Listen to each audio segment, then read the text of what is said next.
I think we could be seeing Aerodrome putting together a Pump.fun competitor, and I think this could be like a Pump.fun times 10 or a Pump.fun on steroids, because we're seeing so many things happening right now with the whole Aerodrome ecosystem and Base essentially like doing direct integrations with Solana tokens, and all of this being directly interactable or interacted within the Coinbase app. This is all, of course, a huge thing and should be massively important for how we see various things going on within the crypto space in terms of usability and, you know, the cross-chain interactions and bridging and things like this. It's all going to be a huge deal in my opinion, and so it's going to be interesting to see where Aerodrome kind of plays their part in this.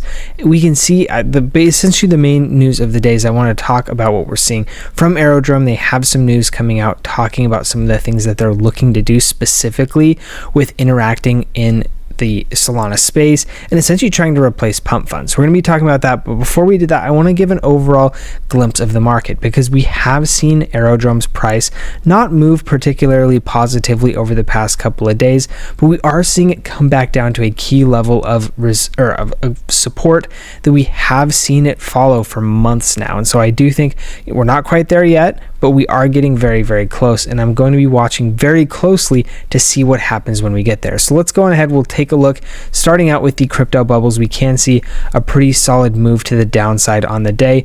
There is a lot of fear surrounding a government shutdown in the US. And this is generally when the U.S. government does not fund itself due to some, various political issues, the various parts of government. And so what we hopefully will see is that this doesn't last for too long. But historically, we have seen that this does lead to a lot of uncertainty, speculation, volatility, because it's hard to know exactly how long this could be going on, right? Sometimes it's just a couple of days.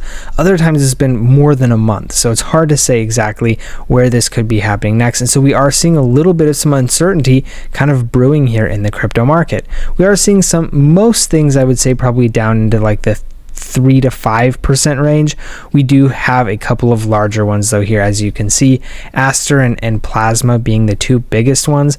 But I think this also makes sense, because if we go to the week, or I guess maybe not the week, but the month, we would see that some of Aster and Plasma have actually they've kind of disappeared from this list, but we did see them actually do really, really well kind of over the past couple of weeks. They've taken the whole industry by storm, and so the fact that they're cooling down a little bit, I think is okay.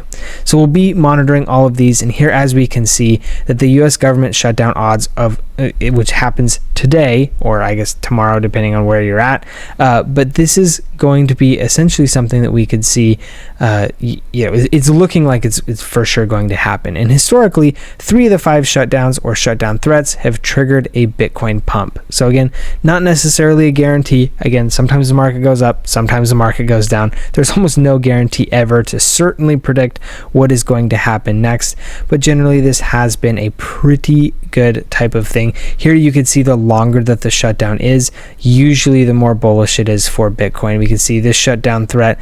I don't necessarily consider the shutdown threats really any sort of indicator one direction or the other.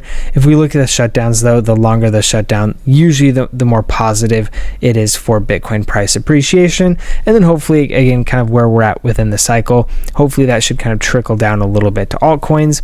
We can see though, we haven't actually really seen much going on here within the fear and greed index. We're actually sitting right here at neutral, and things are looking pretty balanced overall right now. We did dip into fear for just a couple of days. I think it was about 3 or 4 days that we saw this dip into fear, and then now we are just sitting back into neutral. Again, a lot of the market not really moving too dramatically one direction or the other off of any of the shutdown stuff or things like that. It's a lot of just kind of wait and see, no real major moves coming one direction or the other yet. But going back to Aerodrome, I want to show you this kind of macro structure that we have seen. So obviously we had this kind of ascending trend line we were following for a while. It did break through that. We have broken through multiple different levels of support since then.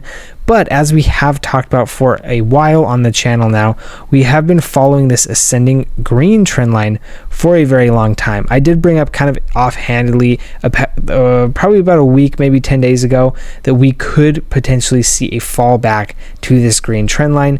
because that is where we have seen price return to several times over the past several months, basically since April of this year. So I do think it is quite possible that we come back, we hit this trend line, we bounce, and then we go up from there. We also could break through it potentially if we see kind of more of a prolonged period of bearishness. I personally don't think that that is the most likely outcome. Obviously, it's crypto. Anything can happen, but at least for me, I think it's probably the most likely outcome that we see a bounce, and then we see a relatively nice kind of bounce off of the trend line and then a move back to the upside, ideally reclaiming many of these supports here, at least getting up around or even over that $1.30 range. I do think that that would be a pretty good thing to see overall. So again, we'll have to see for sure. There are, of course, many other things at play here with the government shutdown and various like funding things and economic data. We actually did get some economic data that the job openings were about 100,000 higher than what was projected, about 130,000 higher than what was projected. So not necessarily the greatest news for the economy. It's not too bad though. So this is one of those things that, potentially continues to build the argument for a rate cut, which at this point is not necessarily guaranteed. So having these types of things happen, I do think is actually good to kind of ensure we continue to get rate cuts. But what we don't want to be so bad that, it starts to negatively impact the economy in like a fairly dramatic way. So again, we'll have to see for sure. There's still so much out for discussion here that we'll have to see. But at least as it relates to Aerodrome, again, as I've mentioned, I think we probably see some short to midterm, maybe a bit more of a dip here, just so we get to that kind of trend line here. Maybe we see a bounce, and then I do frankly expect to see just a lot of chopping, bouncing, not really anything too crazy going on one direction or the other from a sustained move. Ideally though, we can kind of chop sideways to the upside to hold on to this trend line. That to me is going to be kind of the big piece that we're going to be looking for. So again, we'll have to see, only time will tell, but that's what I'm going to be looking for right now. If we do see that bounce here, I am going to be looking probably to be opening up some longs here on either Weex, BTCC, or BloFin. I generally use Weex or BloFin, but BTCC does definitely have that best exclusive sign-up offer. If you are interested, they are offering up to a 10% bonus on first-time deposits. Free, guaranteed for sure. It's a really, really good deal. If you are interested, feel free to use that link in the description below. It is an affiliate link, so that they'll be able to track that exclusive sign up bonus if you are interested. So moving along, I want to take a quick look here at the specific news of the day with Coinbase distribution and how this works with the new upcoming Aerodrome launcher.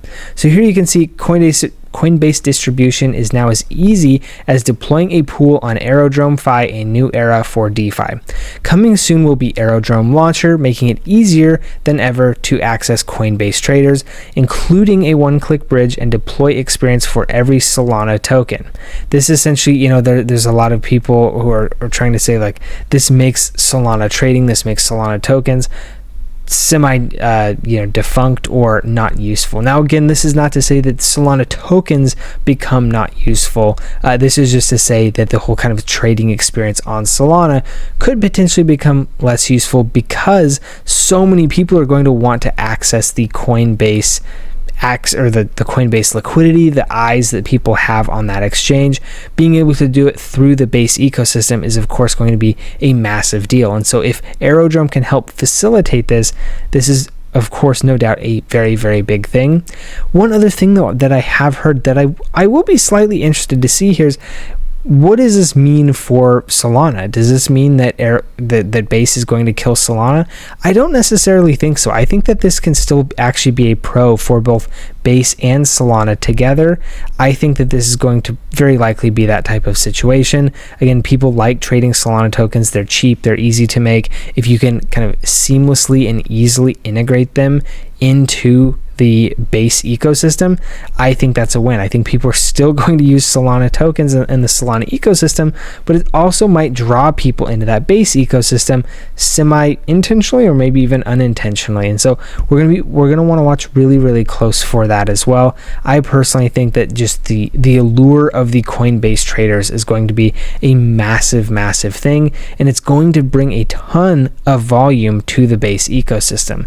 this Aerodrome launcher could keep some of this in Solana tokens, as I was mentioning, but it will massively benefit Aerodrome, again, in my opinion, based on kind of what we're seeing here. So I'm very interested to kind of see what happens here, but overall, that's kind of the high level picture of things that I'm seeing as it relates to, kind of this Pump.fun competitor. You essentially can, in one click, bridge all of this stuff into Base and then trade it in the actual Coinbase app natively. So again, that is a massive liquidity unlock, and I think the implications there are massive, and could, as I mentioned, it could replace Bonk, it could replace Pump.fun, it could replace all of these types of meme coin trading hubs, because people can just do it natively in Coinbase now, which I think is, like I said, that is going to change how people view kind of marketing, getting eyes on tokens, all of this type of stuff. I think it's going to make a massive impact. We don't necessarily know what the full implications or what that's going to look like quite yet are, at least. So again, hopefully you found the information in this video useful. That is the update that we have today. Again, I do think that this is huge news. We just have to wait and see and get a better sense of what exactly we're going to be seeing here. So again, hopefully you found the information useful. If you did, of course, you know what to do. And then also, if you have any comments or questions or anything like that, I would love to answer those. How are you feeling about the prospect of a government shutdown? Do you care? Do you not care? Do you think it'll be bullish? Do you think it'll be bearish?